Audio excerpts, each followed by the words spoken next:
Estamos felices igual de poder estar reunidos para poder adorar al Señor juntos, de la manera que Él manda.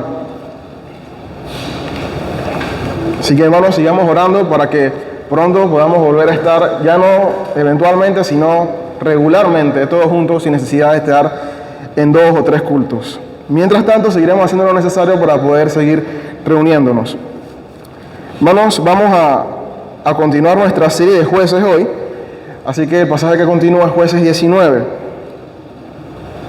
Pueden ir buscando Jueces 19. Lo voy a leer y luego oramos. Me acompañan en la lectura mientras leo. En aquellos días, cuando no había rey en Israel, había un levita que residía en la parte más remota de la región montañosa de Efraín, el cual tomó para sí una concubina de Belén de Judá. Pero su concubina cometió adulterio contra él, y ella se fue de su lado a la casa de su padre en Belén de Judá, y estuvo allí por espacio de 4 meses. Su marido se levantó y fue tras ella para hablarle cariñosamente y hacerla volver, llevando consigo a su criado un par de asnos. Y ella lo llevó dentro de la casa de su padre, y cuando el padre de la joven lo vio, se alegró de conocerlo. Su suegro, el padre de la joven, lo retuvo y se quedó con él 3 días, y comieron y bebieron y se alojaron allí. Al 4.º día se levantaron muy de mañana, y el levita se preparó para irse, y el padre de la joven dijo a su yerno: aliméntate con un bocado de pan, y después se pueden ir. Se levantaron pues los dos y comieron y bebieron juntos. Y el padre de la joven dijo al hombre: te ruego que te dignes pasar la noche y que se alegre tu corazón. El hombre se levantó para irse, pero su suegro insistió, de modo que pasó allí la noche otra vez. Y al 5.º día se levantó muy de mañana para irse, y el padre de la joven dijo: aliméntate, te ruego, y espera hasta la tarde. Y los dos comieron. Cuando el hombre se levantó para irse con su concubina y su criado, su suegro, el padre de la joven, le dijo: mira, ya ha declinado el día, te ruego que pases la noche, pues el día llega a su fin. Pasa la noche aquí para que se alegre tu corazón, y mañana se levantarán temprano para su viaje y te irás a tu casa. Pero el hombre no quiso pasar la noche, así que se levantó y partió, y fue hasta un lugar frente a Jebús, es decir, Jerusalén. Y estaba con él un par de asnos aparejados, también con él estaba su concubina. Cuando estaban cerca de Jebús, el día casi había declinado, y el criado dijo a su señor: te ruego que vengas, nos desviemos y entremos en esta ciudad de los jebuseos, y pasemos la noche en ella. Pero su señor le dijo: no nos desviaremos para entrar en la ciudad de extranjeros, que no son de los israelitas, sino que iremos hasta Gibeá. Y dijo a su criado: ven, acerquémonos a uno de estos lugares, y pasaremos la noche en Gibeá o en Ramá. Así que pasaron de largo y siguieron su camino, y el sol se puso sobre ellos cerca de Gibeá, que pertenece a Benjamín. Y se desviaron allí para entrar y alojarse en Gibeá. Cuando entraron, se sentaron en la plaza de la ciudad, porque nadie los llevó a su casa para pasar la noche. Entonces, un anciano que venía de su trabajo del campo al anochecer, y el hombre era de la región montañosa de Efraín, y se alojaba en Gibeá, pero los hombres del lugar eran benjamitas. Y alzó sus ojos y vio al viajero en la plaza de la ciudad, y el anciano dijo: ¿a dónde vas y de dónde vienes? Y él le dijo: estamos pasando de Belén de Judá a la parte más remota de la región montañosa de Efraín, pues soy de allí. Fui hasta de Belén de Judá y ahora voy a mi casa, pero no hay quien me reciba en su casa. Sin embargo, tenemos paja y forraje para nuestros asnos, y también pan y vino para mí, para tu sierva y para el joven que está con tu siervo. No nos falta nada. Paz sea contigo, dijo el anciano. Permíteme suplir todas tus necesidades, pero no pases la noche en la plaza. Y lo llevó a su casa y dio forraje a los asnos. Ellos se lavaron los pies, comieron y bebieron. Mientras ellos se alegraban, los hombres de la ciudad, hombres perversos, rodearon la casa y golpeando la puerta, hablaron al dueño de la casa, al anciano, diciendo: saca al hombre que entró en tu casa para que tengamos relaciones con él. Entonces el hombre, el dueño de la casa, salió a ellos y les dijo: no, hermanos míos, no se porten tan vilmente, puesto que este hombre ha entrado en mi casa, no cometan esta terrible ofensa. Aquí está mi hija virgen y la concubina de él. permítanme que las saque para que abusen de ellas y hagan con ellas lo que quieran, pero no cometan semejante ofensa contra este hombre. Pero los hombres no quisieron escucharle, así que Levita tomó a su concubina y la trajo a ellos. Y ellos la ultrajaron y abusaron de ella toda la noche hasta la mañana. Entonces la dejaron libre al amanecer. Cuando amanecía, la mujer vino y cayó en la entrada de la casa del hombre, donde estaba su señor, hasta que se hizo de día. Al levantarse su señor por la mañana, abrió las puertas de la casa y salió para seguir su camino. Y vio que su concubina estaba tendida a la entrada de la casa con sus manos en el umbral. Y él le dijo: levántate y vámonos. Pero ella no respondió. Entonces la recogió y colocándola sobre el asno, el hombre se levantó y se fue a su casa. Cuando entró en su casa, tomó un cuchillo y tomando su concubina, la cortó en 12 pedazos, miembro por miembro, y la envió por todo el territorio de Israel. Y todos los que lo veían decían: nada como esto jamás ha sucedido, ni se ha visto desde el día en que los israelitas subieron de la tierra de Egipto hasta el día de hoy. Considérenlo, tomen consejo y hablen. Oremos. Amado Dios, gracias por tu palabra, que tú la has dejado disponible para nosotros, inclusive en nuestro idioma. Padre, yo te ruego que sea tu palabra quien nos hable hoy, que seas tú hablando a través de ella, que haga la obra en cada uno de nosotros. Toda tu palabra es inspirada y por tanto todo es útil para cumplir el propósito por el cual ha sido enviada, para enseñar, para redarguir, para instruir. Y este texto no es la excepción. Permítenos poder ver en ella más de ti, más de tu evangelio, y poder aprender un poco más de ti y de vivir acerca de lo que tú quieres que vivamos, vivir de acuerdo a tu voluntad. Amén. Antes de empezar, bueno, creo que con la lectura es bastante claro, pero es necesario decir que esta prédica pareciera que tuviera que clasificarla en categoría R, porque si lo leyeron y prestaron atención se dan cuenta de la situación que se da. Pero al escritor de Jueces no se le fue este pasaje, y a Dios no se le fue que este pasaje estuviese en la Biblia. Intencionalmente Dios quiso que este texto estuviese aquí. Y trataremos de ver por qué. Es muy probable que tal vez a los que están con niños más pequeños, si tienen alguna pregunta, así que padres posiblemente tendrán que hablar con ellos en su casa cuando terminen de escuchar esto, si hay alguna consulta. Pero esto es precisamente para poder aprender un poco más de Dios también. Además, estos textos, por si acaso se preguntan, también se leían a la congregación de Israel, todos presentes, desde niños hasta el más anciano. De manera que ellos escuchaban esto, escuchaban la exposición de su palabra. Así que nunca crean que hay un pasaje de la palabra que sus hijos no deben escuchar. Toda la palabra es útil, toda la palabra es buena, inspirada por Dios. Por eso la predicamos toda, intenso es nuestro deseo. Y tampoco se los prive a sus hijos. El filtro es Dios y Él la dejó ahí, por tanto, no la evitemos.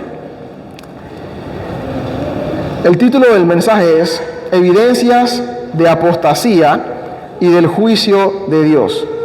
Evidencias de apostasía y del juicio de Dios. La apostasía es el abandono de la fe. Y eso normalmente no se escucha mucho. Por lo menos en nuestro contexto es muy raro escuchar que alguien haya apostatado de la fe. Pero en verdad, en la práctica se da bastante. Muchas personas apostatan de la fe. Y usted seguramente conoce a alguien que estuvo en la iglesia mucho tiempo y que hoy ya no está. Esa persona apostató de la fe y es una apóstata. Tal vez nadie diga eso. Algunos tal vez digan mal, esa persona está apartada, pero eso es falso. Esa persona ha apostatado de la fe porque esa persona ya no está viviendo conforme a lo que la palabra dice. Si fuera de verdad, como dice 1 Juan, nunca se hubiese ido. Salieron de nosotros porque no eran de nosotros. Entonces esa persona no la trate como creyente, trátele como una apóstata y preséntele el evangelio desde cero. La apostasía es real en nuestra vida, es real en nuestro mundo. Y estoy seguro que ese ejemplo que di aplica seguramente a muchas personas que ustedes conocen. El juicio de Dios también lo vamos a ver aquí. Y es importante ver el juicio como algo presente, como algo real y no solamente como algo futuro. Solemos pensar en el juicio de Dios como lo que va a suceder cuando Cristo venga y sin duda alguna, cuando Cristo venga va a haber juicio. Pero Dios está efectuando y ha efectuado juicios a lo largo de toda la historia. El diluvio fue juicio de Dios. Sodoma y Gomorra fue juicio de Dios. Y aquí en el periodo de Jueces estamos viendo juicio de Dios y Espero que podamos ver también cómo hoy, en nuestro tiempo, 2021, en Panamá, también estamos viendo juicio de Dios.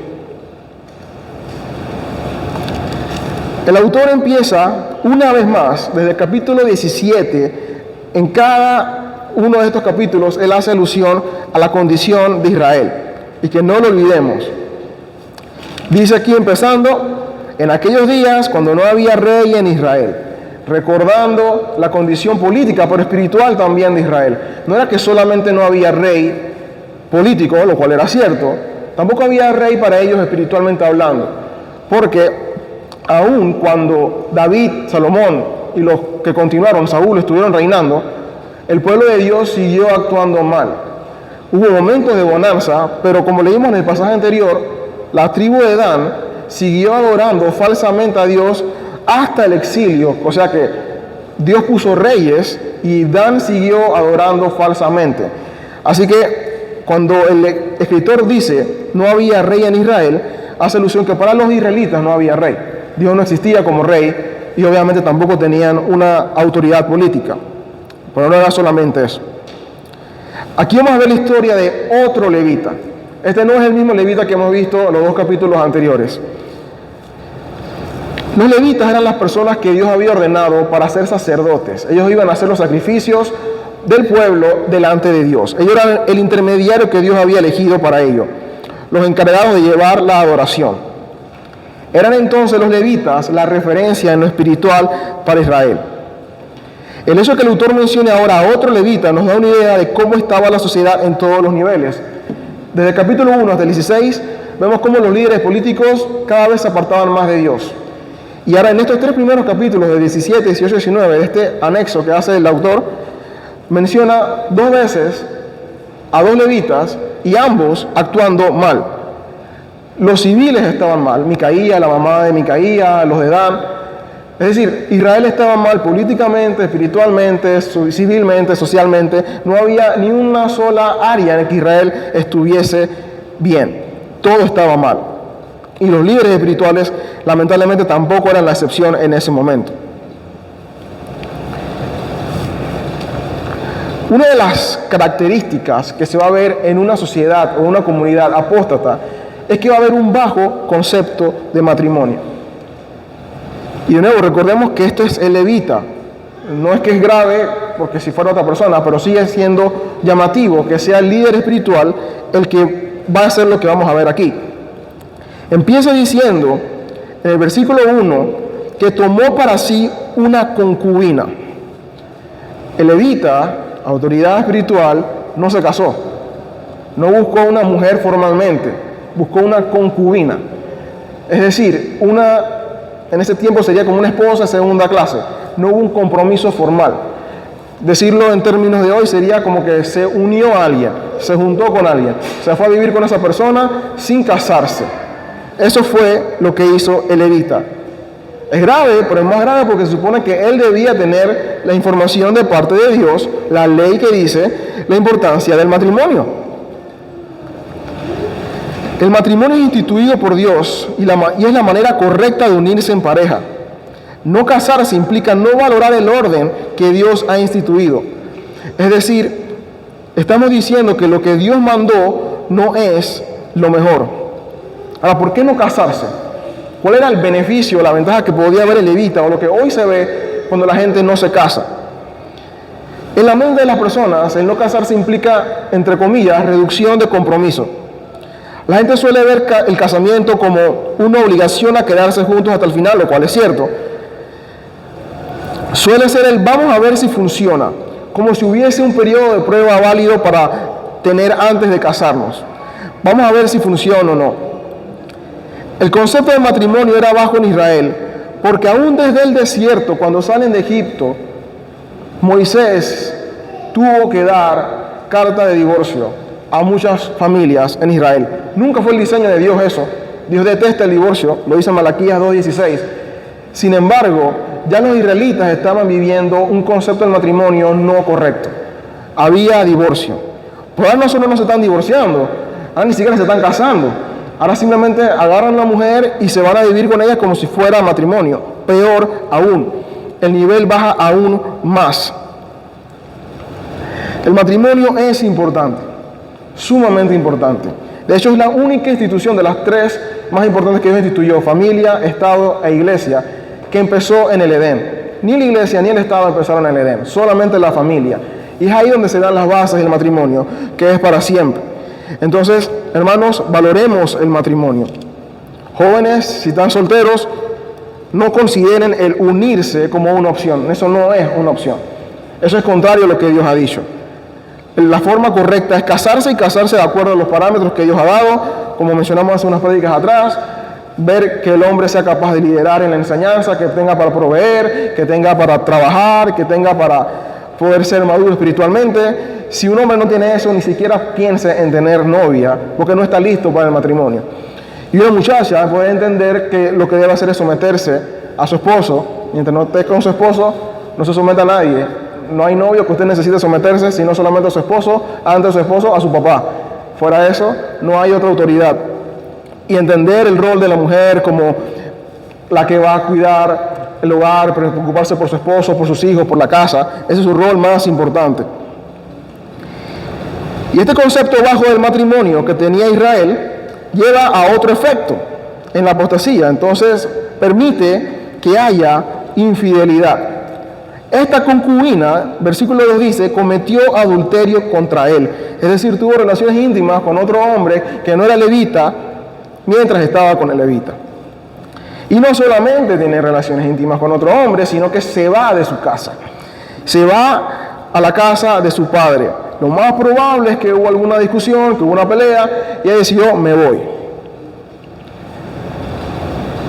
Todo viene como error y mentira del diablo de creer que hay otra opción. Pensar para ella de que había algo que justificara la acción de irse a encontrar en otro hombre que no era su esposo, lo que su esposo, o en este caso su marido, que no era su esposo, debía darle, era un error. Irse, el abandonar el hogar tampoco es la solución. Los problemas del matrimonio se solucionan en casa. Si usted está casado y ha pensado que podía irse a la casa de su papá cuando peleaba, o lo hacía, lo sigue haciendo, no lo haga más. Quédese en su casa y solucione sus problemas. Y si usted no se ha casado y cree que puede volver a la casa de mamá o papá para cuando esté peleado, sáquese eso de su mente y recuerde que usted tiene que solucionar sus problemas en su casa. Prepárese para eso, no vaya a hacerlo cuando vaya a llegar.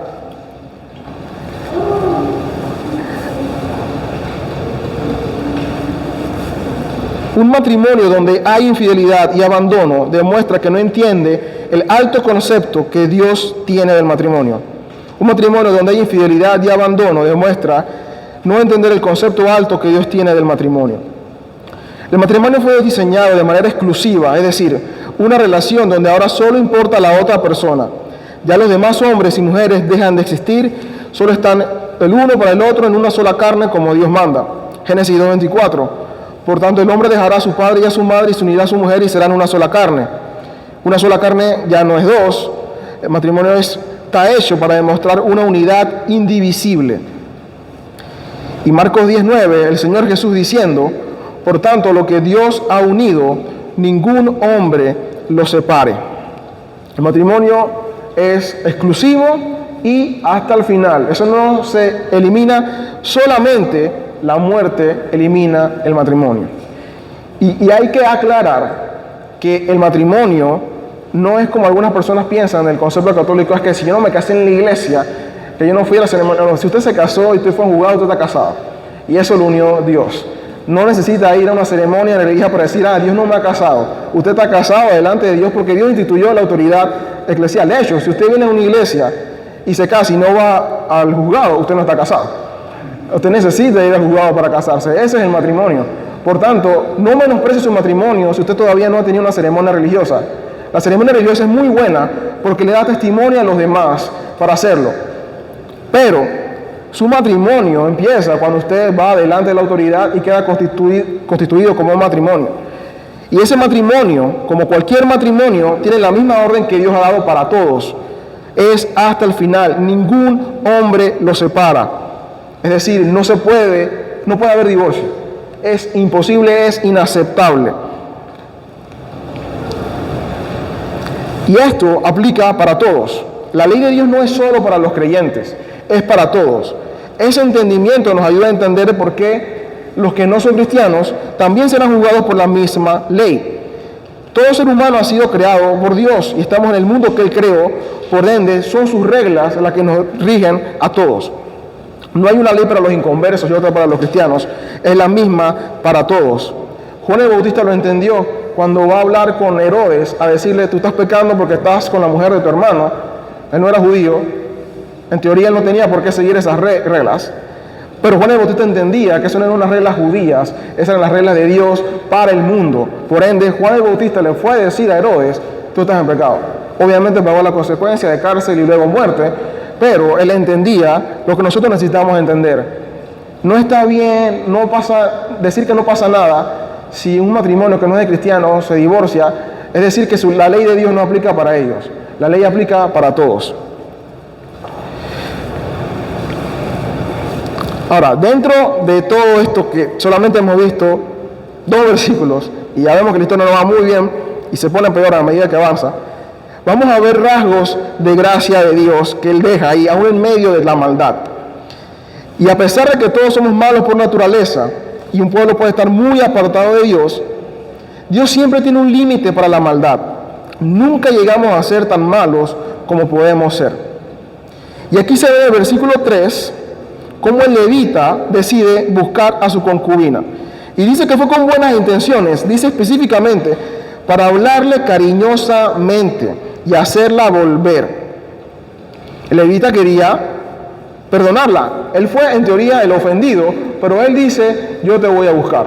Yo voy a buscar la paz contigo. Y esto es bueno porque nuestro ejemplo supremo, Cristo, lo hizo igual.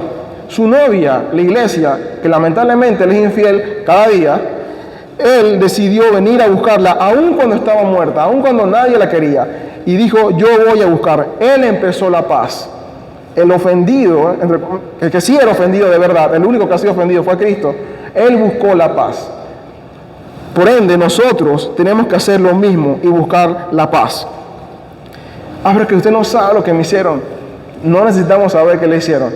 Lo que sea que le hayan hecho no es ni una décima parte de lo que usted ya le ha hecho a Dios, y que Dios se los perdona y se los seguirá perdonando hasta el final. Por ende, usted debe, y todos, ser los iniciadores de la paz. No importa si fue usted el que ofendió, el otro ofendió, porque estoy seguro que inocente nadie es. Todos hemos hecho algo por ofender, aunque en este caso el levita parecía no haber sido el ofendido. Vamos a ver cómo él también había pecado. Nunca fue inocente, nadie nunca lo es. Cristo nos da el ejemplo. Él no solamente la busca, el levita fue con 2 asnos, pero Jesús vino a pagar con su vida para restaurar la relación con su novia. Y prometió estar con nosotros hasta el final. Por eso Dios odia el divorcio, porque Dios no se divorcia. Él prometió fidelidad a pesar de todo y nos dejó ese ejemplo hasta nosotros. Fidelidad hasta la muerte. Esta es la primera sección de esta narración.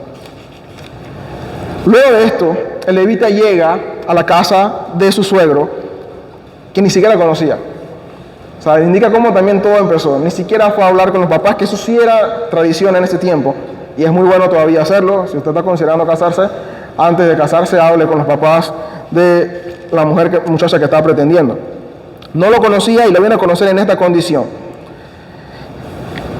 No vamos a andar mucho en esta parte, pero para que entiendan un poco de por qué tanta hospitalidad de parte del papá de la mujer, era porque la ley decía que si habías sido infiel, tú tenías que morir, tenías que ser apedreado. Entonces, la sentencia para esa mujer tenía que ser morir apedreada. Recuerdan posiblemente la historia de Jesús en el Nuevo Testamento, cuando le llevan a la mujer adúltera y le dicen apedréala, porque esa era la ley.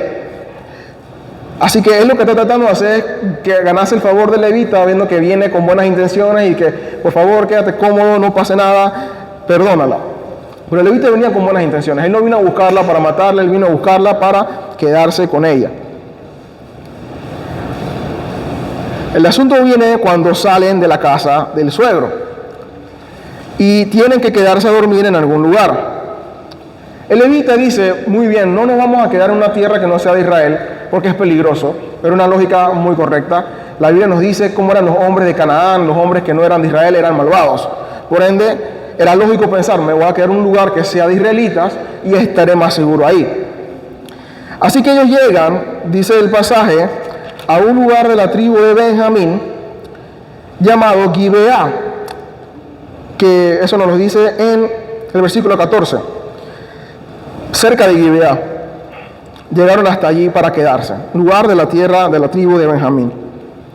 Pero lo que experimentan es falta de hospitalidad. Ninguno de la tribu de Benjamín atendió a levita, a su concubina y a su criado.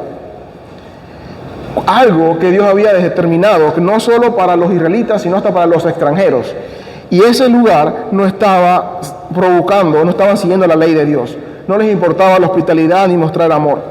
Una marca para una persona que cree en Dios va a ser la hospitalidad. Vamos a querer mostrarnos amables con los demás. Vamos a querer dar de lo nuestro para ayudar a los demás.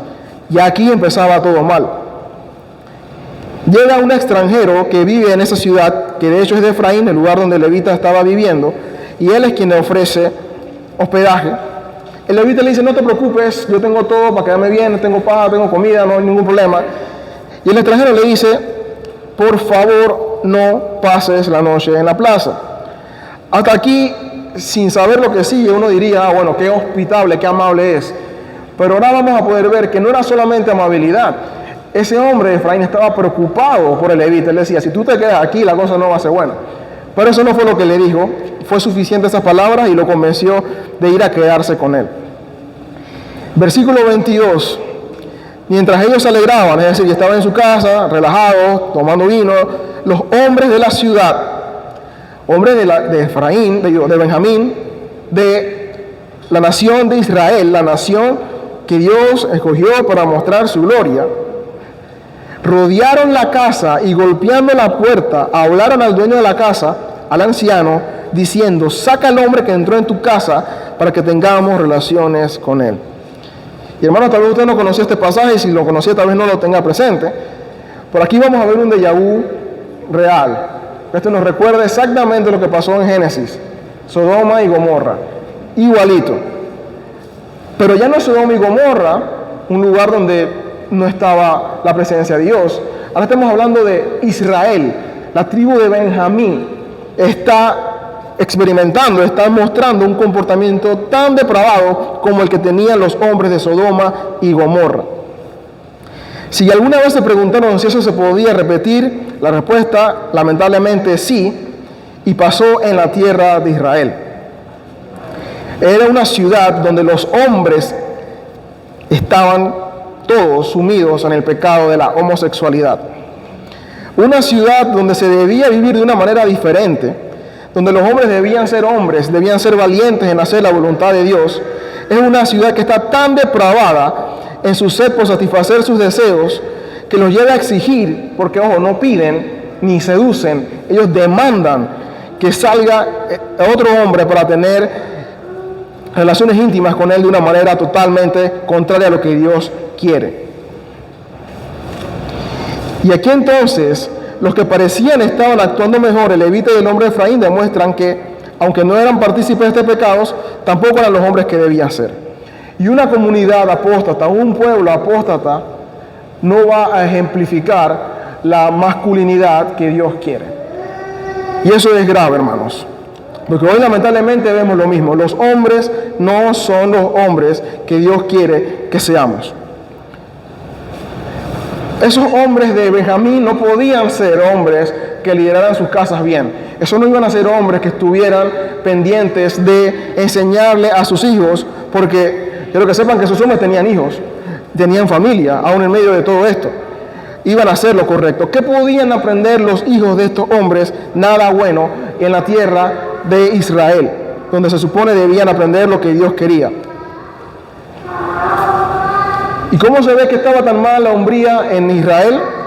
Porque entonces el levita y el hombre de Efraín resuelven que lo mejor es no solamente no salir el levita para que abusen de él, sino que dice, toma a mi mujer. El hombre primero ofreció su hija y a la mujer, y ahora el levita dice, bueno, toma la mía y se las lleva, porque dice el versículo que se las llevó. En el versículo 25. Pero los hombres no quisieron escucharle, así que levita tomó a su concubina y la trajo a ellos. Una sociedad apóstata no valorará a las personas como Dios las valora, y el pecado proliferará de todas las maneras posibles. El levita entrega a su mujer para que sea abusada por los hombres de la ciudad. Efesios 5 nos narra desde el 25 hasta el final cómo es el modelo de Dios para el matrimonio. Y veámoslo un momento. Vayamos a Efesios 5, versículo 25. Maridos, amen a sus mujeres, así como Cristo amó a la iglesia y se dio él mismo por ella. Cristo puso su vida por la iglesia, su novia, que debía morir porque era ella la que merecía morir, éramos nosotros los pecadores, y Cristo da su vida por ella, por salvarla. Pero el levita, como no entendía el matrimonio, ni siquiera se quería casar, no estaba viviendo un matrimonio que era, no entiende el concepto alto del matrimonio. Los hombres estamos llamados a dar nuestra vida por nuestras mujeres, si es necesario. Pues este levita nunca prefirió eso, dijo, yo prefiero mi comodidad, y aquí está mi mujer con tal de que a mí no me pase nada.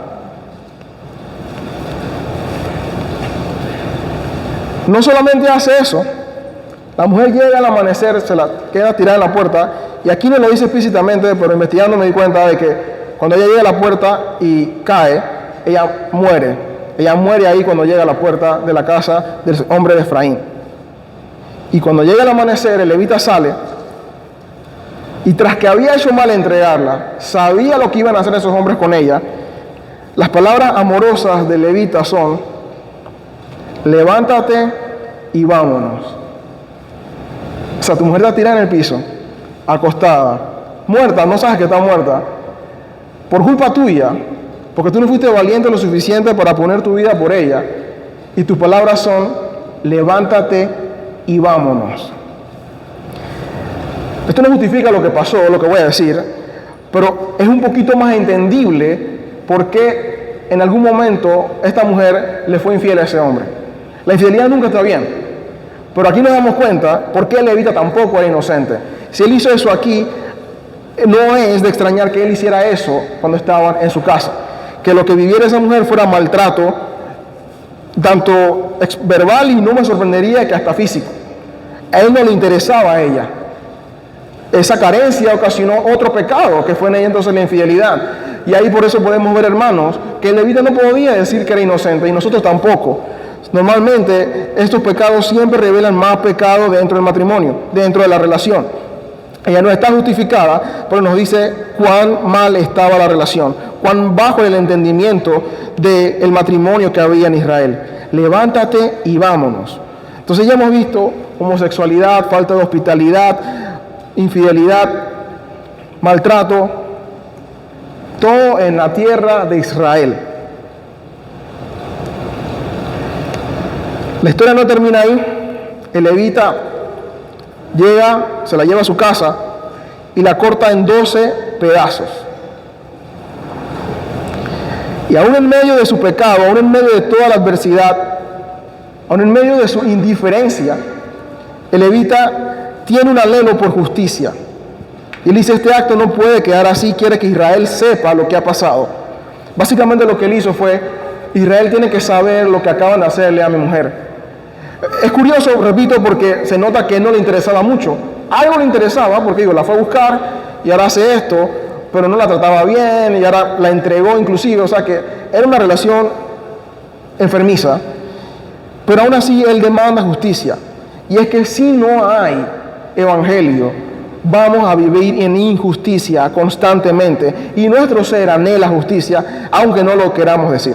Toda persona quiere justicia, cristiano o no cristiano, pero sin Cristo no la vamos a poder tener. Este acto no era más que hacerles ver a todo Israel la exigencia de justicia.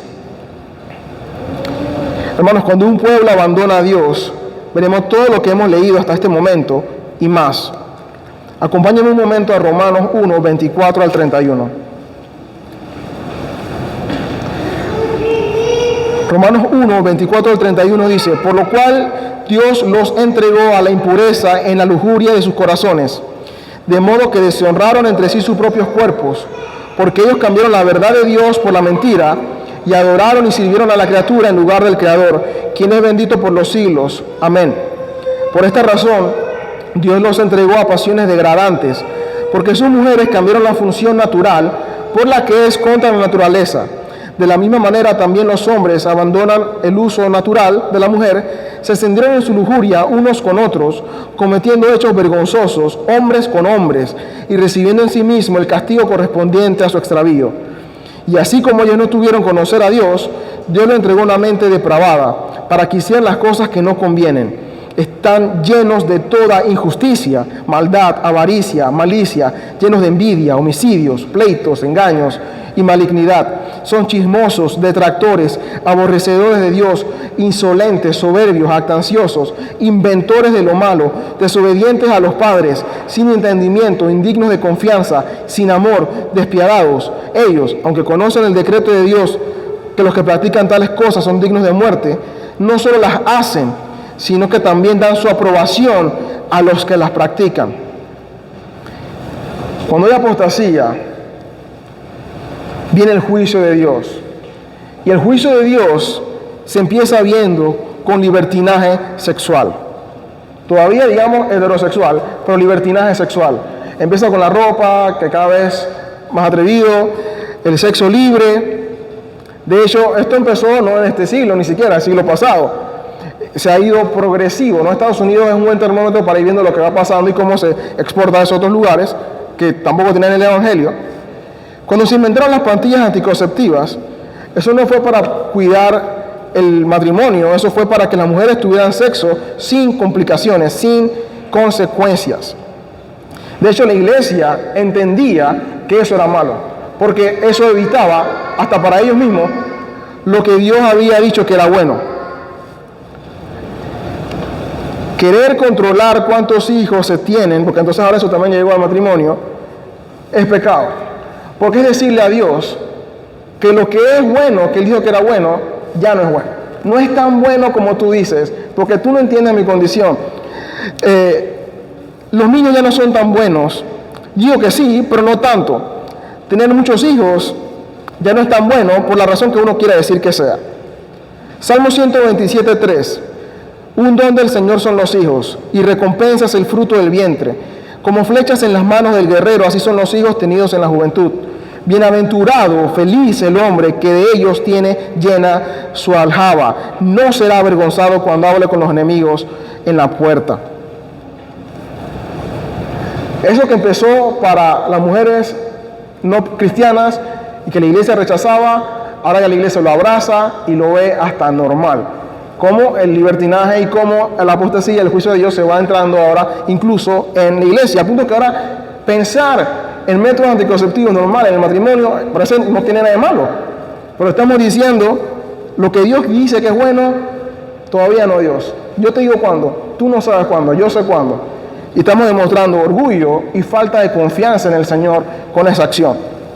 Orgullo porque decimos que somos nosotros los que sabemos y Él no. Y falta de confianza porque estamos viendo las circunstancias y no estamos creyendo de que Dios es capaz de cumplir su promesa, de que Él proveerá todo lo que necesitemos. Romanos 1 continúa, no se queda en libertinaje sexual como si fuera poco, continúa el lesbianismo y el homosexualismo. Y aquí cabe aclarar que ambos son pecados, nadie nace así. Si fuese así no hubiese arreglo, pero Pablo le dijo a los corintios en la lista de pecados que ellos eran antes, mencionó el homosexualismo. Ustedes lo eran antes, es decir, es posible dejar eso. Hay libertad, hay esperanza para el homosexual. Así que si alguien aquí ha estado luchando con eso, no es más pecador que la otra persona. Hay perdón para usted y hay salida para usted también. Pero que el pecado de la homosexualidad prolifere en la sociedad de manera abierta es evidencia de la apostasía y del juicio de Dios. Porque aquí dice en Romanos 1 que Dios lo entregó a esa mente depravada que empieza con libertinaje sexual, luego homosexualismo. Y la lista no termina ahí. El concepto bajo del matrimonio se comienza a ver como consecuencia de ambas, porque ¿qué homosexual se va a querer casar de una manera como Dios quiere? No lo va a hacer. De hecho, que están promoviendo la idea contraria a lo que Dios dice y quieren hasta cambiar la constitución para que se pueda decir lo que quieren ellos. Y ahora se celebra que lo hagan. Antes existían, siempre han existido, pero ahora son animados a hacerlo públicamente. Y como si fuera poco, dice la lista en versículo 29 al 31 de Romanos 1, que continúa con injusticia, maldad, avaricia, malicia, envidia, homicidios, pleitos, engaños, chismosos, y pueden seguir leyendo lo que dice ahí. Hermano, no hay ninguno de esos pecados que hoy no sean evidentes en nuestra sociedad. Ninguno. Y si esos pecados se pueden ver en nuestra sociedad, son prueba de las dos cosas. Hay apostasía y hay juicio de Dios. No es que viene un juicio, hermanos, ya estamos en juicio de Dios. ¿Y qué hacemos ahora? La pregunta que surge, ¿qué hacemos? David se lo preguntó, Salmo 11, versículo 3. Si los fundamentos son destruidos, ¿qué puede hacer el justo? Se destruye el fundamento de la base del cristianismo y David pregunta, ¿y qué hacemos? ¿Qué hace el justo?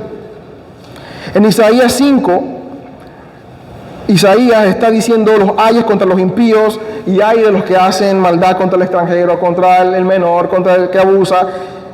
¿Qué se hace? Necesitamos recordar algunas verdades. Versículo 30 de Jueces 19 dice: nada como esto jamás ha sucedido ni se ha visto desde el día en que los israelitas subieron de la tierra de Egipto hasta el día de hoy. Considérenlo, tomen consejo y hablen. Lo primero que hay que hacer es considerarlo, tomen consejo y hablen.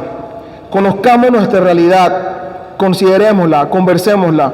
No podemos ignorar lo que pasa en el mundo como si no existiera. Seamos conscientes de qué es lo que pasa para estar alerta y hablar en contra de eso. No nos podemos aislar como decir, no está pasando nada, el mundo está perfecto, no hay ninguna cosa. Y mientras la depravación sigue avanzando y no entendemos muchas veces ni siquiera lo que está pasando. Cuando usted ve las manifestaciones y protestas, Colombia, Estados Unidos, Panamá, analice qué está pasando, por qué está pasando, porque todo eso es necesario considerarlo, tomar consejo y hablarlo. Los cristianos somos muy dados debido a una ola de fundamentalismo que empezó a principios de este siglo pasado a querer aislarnos de esos temas, a no hablar de política, a no hablar de lo que está pasando en la sociedad, pero es necesario hacerlo. Oseas 9:9. El profeta Oseas, inspirado por el Señor, usa de ejemplo lo que sucedió aquí. Le dice a Israel: se han corrompido profundamente como en los días de Gibeá. Eso quiere decir, volvió a pasar. Sodoma y Gomorra, después se vio en Israel, y en Oseas 9 dice: ustedes han vuelto a estar como lo que pasó en Gibeá. Él se acordará de su iniquidad y castigará a sus pecados.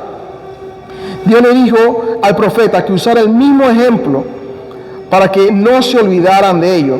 Porque si se olvidaban de qué pasó, podían pensar de, eso ya no pasó y ni siquiera sé qué sucedió, fácilmente caigo de nuevo. Pero cuando estoy consciente de algo que sucedió, yo quiero evitar el peligro.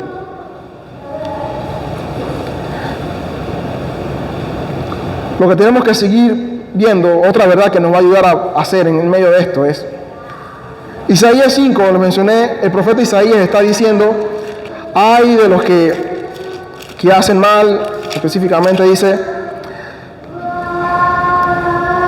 Isaías 5,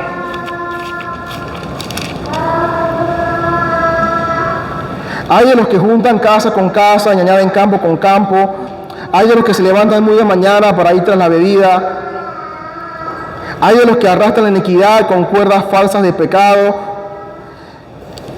Y comienza a decir una serie de cosas que están haciendo mal. Hay de los sabios a sus propios ojos y valientes para mezclar en bebidas. Todo está mal. Lo que Isaías está narrando es el pecado de Israel. Hay de esto, hay de lo otro. La situación no estaba bien. Tras que no estaba bien, el capítulo 6 empieza diciendo, en el año de la muerte del rey Usías, la cosa no mejora. Isaías dice, ay de los que están haciendo esto, y para rematar muere el rey. Isaías posiblemente se preguntaba lo mismo, ¿y ahora qué hacemos? Volvemos a los tiempos de los jueces. En esos días no había rey en Israel. Pero el versículo 1 no termina ahí. Dice, en el año de la muerte del rey Usías, vi yo al Señor sentado sobre su trono, alto y sublime. Isaías vio al Señor reinando. En medio de esa sociedad corrupta, rey muerto, Isaías pudo ver al Señor reinando. Es fácil no verlo con tanto pecado, pero hoy el Señor sigue reinando. En medio de todo el pecado que usted ve, pero ¿cómo es posible? El Señor sigue reinando. Que Cristo reina nos debe dar paz. La pregunta que el salmista se hizo en el capítulo 11 no es no hacer nada, es tener paz porque el Señor reina. Habacuc lo pudo entender.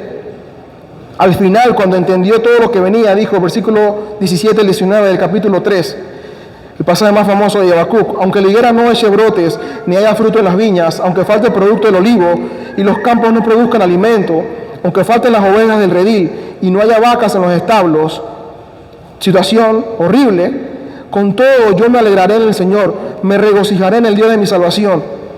El Señor Dios es mi fortaleza. Saber que el Señor reina es suficiente y nos permitirá ser diferentes. El libro de Ruth se escribió en tiempo de jueces. No está escrita dentro del libro de jueces porque es algo aparte. Es un relato extraordinario para lo que sucedía ahí. Por ese relato del libro de Ruth nos permite entender de que en medio de tantos desastres puede haber hombres como vos que hagan el bien. Hermanos, seamos hombres y mujeres que vivan por fe, que busquen agradar a Dios, que no andemos en busca de nuestro bienestar, sino en la gloria de Dios. Vos pudo hacerlo todo mal con Ruth y nadie le iba a decir nada. ¿Quién le iba a decir si los levitas andaban mango por hombro, si no había rey en Israel? Pero vos decidió hacer lo correcto. Hoy, hermanos, aunque nadie más lo haga, hagamos lo correcto. También necesitamos recordar que necesitamos defender la verdad. 1 Timoteo 3:15 dice al final, la iglesia del Dios vivo es columna y sostén de la verdad. Si la iglesia no defiende la verdad estará ausente y cada uno hará lo que le parezca mejor. Si llegara a haber el punto de que ninguna otra iglesia lo hiciera, y gracias a Dios no es el caso, hay otras iglesias que lo hacen, pero aún si llegara a pasar, tenemos que seguir fieles a lo que Dios nos mandó hacer, anunciar la verdad a toda costa. No servimos a Dios, no servimos a los hombres, sino a Dios.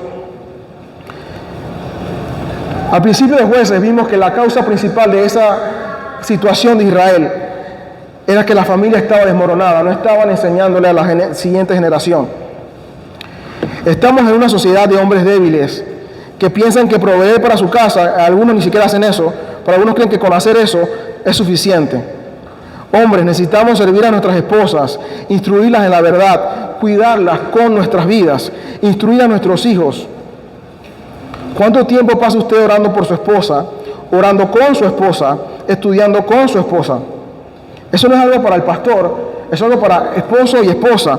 Usted es el llamado a hacer eso. ¿Cuánto tiempo pasa con sus hijos haciendo lo mismo? Mujeres, necesitan entender que el valor de ustedes está en lo que Dios dijo estaba su valor. No menosprecien ser esposa y no menosprecien ser madre. Para nada, eso es lo que Dios tiene como más alto. ¿Por qué tenemos familias también así? Porque muchos de los niños, en el menos malo de los casos, porque sigue siendo malo, están siendo criados por las abuelas. Ellas no fueron las llamadas a instruir. Ahora, si usted tiene un niño que quiere instruirlo porque su hijo, hágalo bien. Pero ese no es el orden de Dios. El orden de Dios es que sean los padres. Mi esposa está embarazada, ustedes lo saben. Usted no tiene idea cuántas personas a nosotros nos han preguntado, ¿y quién le va a cuidar al niño? Porque ya es como que tácito. Te has embarazado y alguien te tiene que cuidar al niño. Ya no es como que tienes el niño y tú lo cuidas. Ahora es tácito decir, alguien te lo va a cuidar.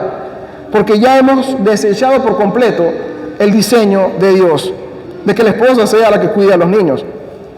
No sorprende que los padres tengan poca influencia en sus hijos cuando no pasan casi tiempo con ellos. Porque esa mentira de tiempo de calidad versus cantidad, eso es falso. Usted necesita cantidad y calidad, las dos cosas juntas.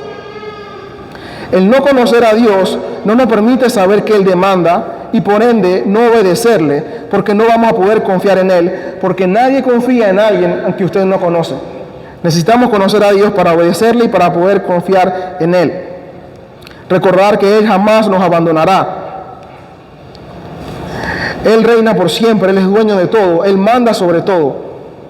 Él reina sobre todo. Primera de Crónicas 29, 11 y 12 dice al final: tú reinas sobre todo y en tu mano está el poder y la fortaleza. Esta sociedad está mal porque, como Romanos 1 dice, niegan a Dios. Y lamentablemente la iglesia también lo niega. No de boca, pero sí de hecho. Viven como si no existiera. Creámosle, conozcámosle. Nuestros hijos necesitan saber quién es Dios. Necesitan saber que Dios reina, en teoría y en práctica. Solo haciendo nuestra labor se podrá salvar a la próxima generación. Háganlo confiando en Dios. Y cada vez que mire el panorama y piense qué vamos a hacer, se sienta desalentado, desanimado, que todo está perdido, que la injusticia abunda, recuerde, Jesús reina. Él es nuestro Rey y Juez. Y como leímos en Salmo 98, Él juzgará a los pueblos con justicia y con equidad. Oremos. Amado Dios, gracias por la oportunidad que nos das de escuchar tu palabra. Es un texto difícil, es un texto que fácil sería esquivarlo, y no predicar de él. Pero Padre, es tu palabra y no podemos desecharla.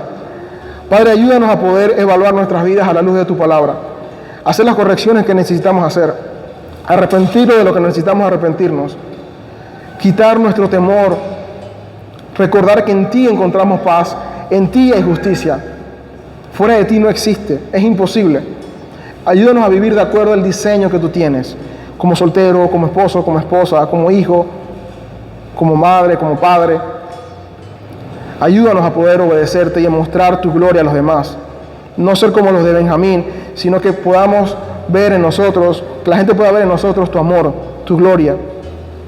Si alguien hoy no ha creído en ti, no te conoce, y ha hecho como Romanos 1, creer que es mejor negarte, permítele, Padre, que pueda arrepentirse y poner su fe en ti por completo, confiar en Cristo como Señor de este universo y su Salvador.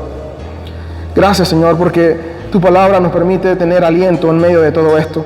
Nuestra situación no es fácil, similar a la de tiempo de jueces, pero ayúdanos a recordar de que tenemos que vivir reconociendo de que tú reinas. No hay ausencia del Rey, el trono nunca estará vacío. Tú estarás ahí por siempre, eternamente. Amén.